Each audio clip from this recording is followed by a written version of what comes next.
Hey guys, in this video we'll be talking about mark of excellence. We'll be talking about how it's calculated and then also answer the commonly asked questions related to mark of excellence. So MoE, also known as mark of excellence, is an in-game achievement that you can achieve by performing well in a tank. For example, once you research a line, there's no really reward for keep playing the tank as the tank's already elite. So if you do well in the tank, you can earn mark of excellence. It's a unique emblem per nation that is usually added on your barrel and usually used for bragging rights.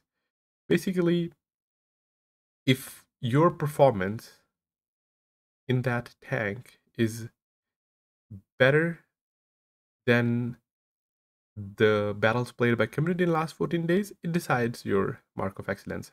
If your exponential moving average, we'll get to that later as well, is higher than 65% of the battles that were played in the last 14 days, then you get first mark of excellence.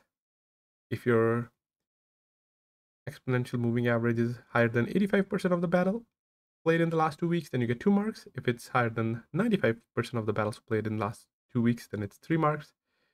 And if it's higher than the 100% of the battles played in the last 2 weeks, then you get the 4th mark. So, how is EMA calculated? First, we will see what kind of damage is used for this calculation. So, in a battle, we have raw damage, that's the direct damage dealt by you to the enemy. Then we have spotting damage, which is if you're spotting an enemy, but you're not shooting him by yourself, but your teammate, they are shooting it or damaging that enemy. That is your spotting damage. And the third is if you track an enemy and then your teammate damage that tank, then you receive tracking damage. So all these 3 types of damages are used, but not at the same time. So per battle, it counts your raw damage plus whichever is higher, your spotting or tracked per battle. For example, in one game I have 700 raw damage, then I have 100 tracking damage, and then I have 300 spotting. So my damage that will be used for MoE calculation would be 700 plus 300, that is 1000, and not 700 plus 300 plus 1100 or 100, that is 1100. So it's actually going to be whichever is highest per battle. So it could be raw damage plus tracking one game, and then it could be raw damage plus spotting the next game. And then it uses that throughout your battles based on if your EMA is moving up, you go up in your damage standing and achieve marks. If your EMA is dropping, then your mark starts to drop. However, if you achieve a certain mark, even your damage standing can go up and down, but you always retains the mark. So once you get the first mark, you'll always have that on your tank. Similarly, once you have the third, fourth, or the gold mark, you'll always have it on your tank, even if your damage standing drop afterwards.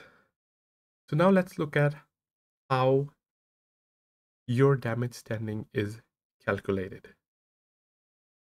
We'll look at this example. This was provided by Wargaming as a simple explanation where they've taken over 10 sample battles to show how your damage standing would move over the period of 10 battles if you do exactly 1000 damage. As you can see in the first battle, it went from 0 to 181.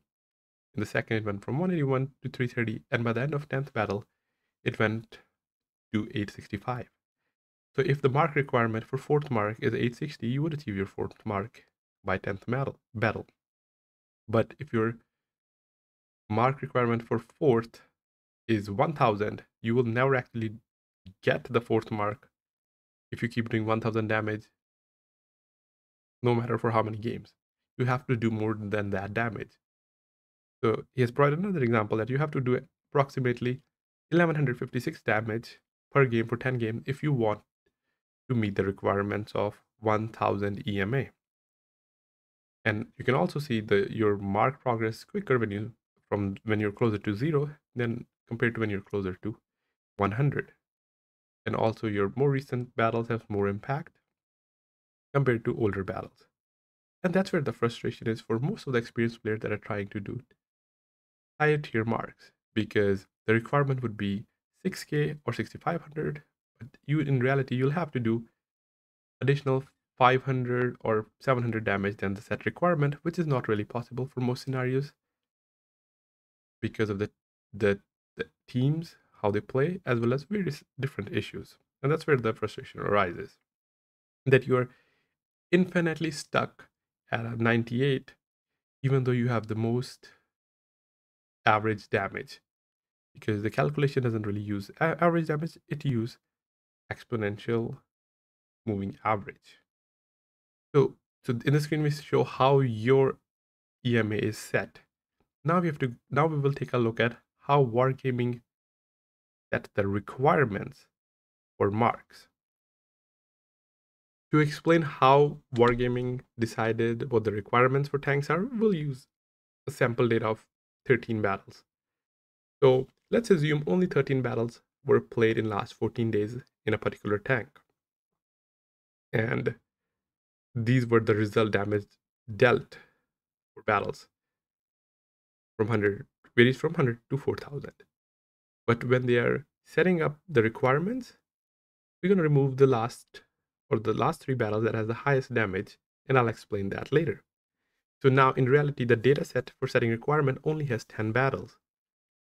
And the 100% damage standing would be 1,000. That would be the requirement. So essentially, your EMA has to be more than the damage dealt or done in dealt by a battle that is 100th percentile of the data set.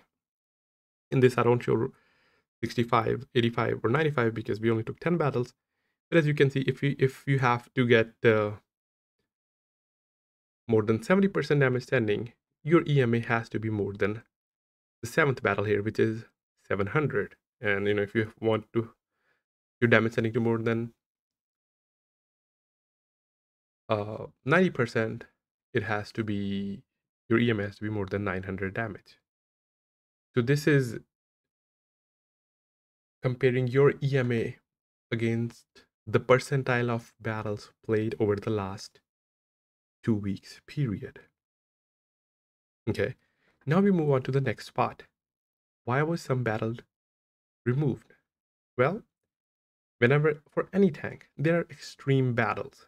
For example, if you're playing a Batchat, there would be someone who does 15,000 damage per game, or it's very common that you'll have multiple 10k games plus during the last 14 days, and it is impossible to achieve an average or EMA of 10,000 plus in any tank. That's why Wargaming uses handicaps. So they remove X percentage of battles to remove these extreme numbers so that the marks become achievable. So the dataset is not really a true dataset as they have to remove some of the battles. And those are the battles in yellow. In this case, I only removed 2 battles where they did 3,000 or 4,000 damage, right? Because if you don't remove it, I have to do more than 4,000 damage in this case, or my EMA has to be more than 4,000 to achieve the 4th mark, which won't technically be possible. So they added a handicap to remove the extreme battles, and that's what the battles are that are highlighted in yellow. But then we still have another battle that's highlighted in red. So there's the second handicap. That is the map delta. And we'll explain that now. This was also provided by Wargaming. That what is map delta and why does it matter? Map delta is a factor that correct for impact that maps have upon expected results. Players cannot choose which maps they get, so it's unfair to compare EMA of their last 100 games with the result that someone got from playing a match on the best possible map for a tank. For example, even after removing the extreme battle, there are some people that keep getting Westfield or Proc in a light tank, and they still do significant higher damage. And on the other hand, if you're trying to mark and you keep getting Himmelsdorf or Pilsen, your EMA will never be able to hit the requirement. They will never be more than the damage someone done in Westfield if you keep getting those bad maps. So to reduce that randomness, they added another delta and removed another Y percentage of games. You can see it here. What it specifically is the percentage of results to skip when calculated target number for a tank. Each class and tier has their own specific number. because the results vary across class and tier. Map delta is calculated on yearly basis as changes to the game meta and map rotation will have impact on it. So, and that was the reason we had another set of battles removed in our previous example, and we were left with 10 battles. So in reality, your battles are higher, but X percentage of battles are removed or to remove extreme numbers, and then another Y% for to reduce map randomness. And we can go over the next, what he has listed here right now. What happened in August 2021? Why was new MoE system introduced then? So it wasn't really new MoE system. What they did was change map delta, which we feel was a little extreme. So at the last paragraph, you can see the 6.0 rules improve the best outcome of a tank in the worst possible map. So worst possible map, let's say Himmelsdorf, to actually be much closer to its best outcome on its best possible map, which is Westfield. For example, if in 5.1, a tank got 500 damage on its worst map and 1000 on the best map, and the same tank would get 800 damage on its worst map and 1100 on its best in 6.0. So the difference was less. Before, the Y percentage of battles to be removed from map handicap was higher, which are now lower because the tank's best battles in the worst and the best maps are not that different or less different compared to what it was. So the delta between the best and worst went from 500 to 300. Since the delta is used to calculate map delta, that's why it increased in the 7.0 release. Because the less percentage of battles were being removed because of the map delta, the more battles got added to the data set, and those are actually the higher damage battles. So pre 7.0, we would have to do 1000 damage, and now we have to do 1200 because less battles are being removed, or less higher damage battles are being removed from the dataset. Wargaming announced this past Friday that they will now be reverting the changes made to map delta handicap in August 2021, and as a result, the requirements for first, second, and third mark will be relatively easier. There are no changes to the handicap for fourth mark, and thus the difficulty will remain the same. However, the first remark will be more enjoyable now. The change will take effect with next season on July 23rd. Let's move on to the FAQ for MoE. The first question is, how does 2-week reset period work for the marks? I have had this greatly help and hurt my marks. As mentioned earlier in the video, your damage setting is calculated using your EMA of all the battles played in a tank against all the battles played in that tank over the last 14 days. So for example, you play a tank and your damage setting is 90%. You don't play a tank for a while, you come back, play the tank again, but now the battles played over the last 14 days is way worse than what it was when you last played it. And in this case, your damage setting will automatically move up because your battle results didn't really change except the one new battle you played. Similarly, you played a tank after a while, and now the battles played over the last 14 days have better results. And in this case, your damage setting will go down. And if the battle results are similar, then it will stay the same. In reality, the data is changed every day. So basically, you could notice differences whenever you play a first battle in a new day. The most notable differences usually happen over the period of 14 days, but you can also see over one day, especially when there is a buff. The most recent case was Grill.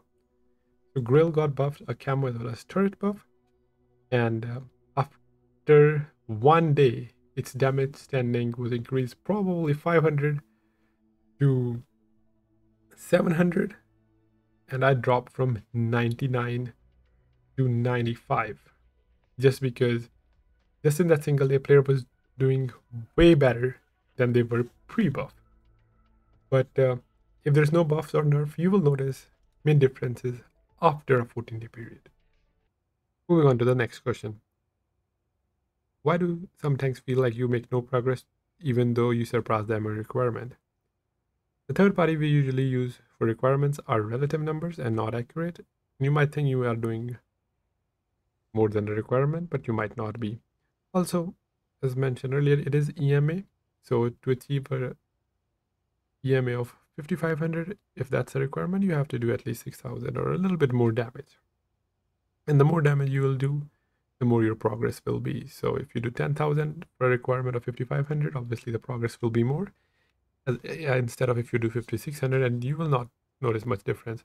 And this is what happens usually at a tier 10 level, where it's difficult to average 6500 damage, and you don't really see yourself making progress if the EMA is around 6000.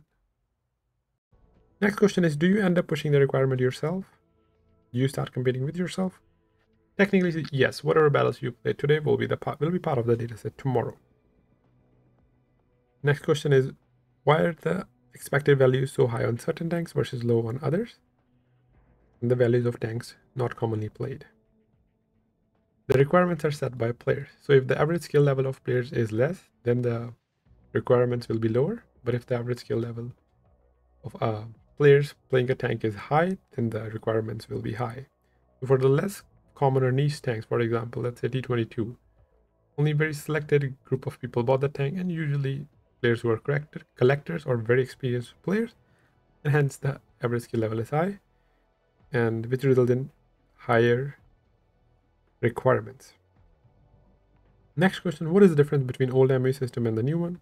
There is no difference. There was just a different map delta handicap, which is now being rewarded. So starting next season, you will have the similar difficulty to what it was pre-August 21. So that is it for this video. Let me know if I missed something or if you have any more questions related to Mark of Excellence. And I'll catch you in the next one. Thanks and have a great rest of your day.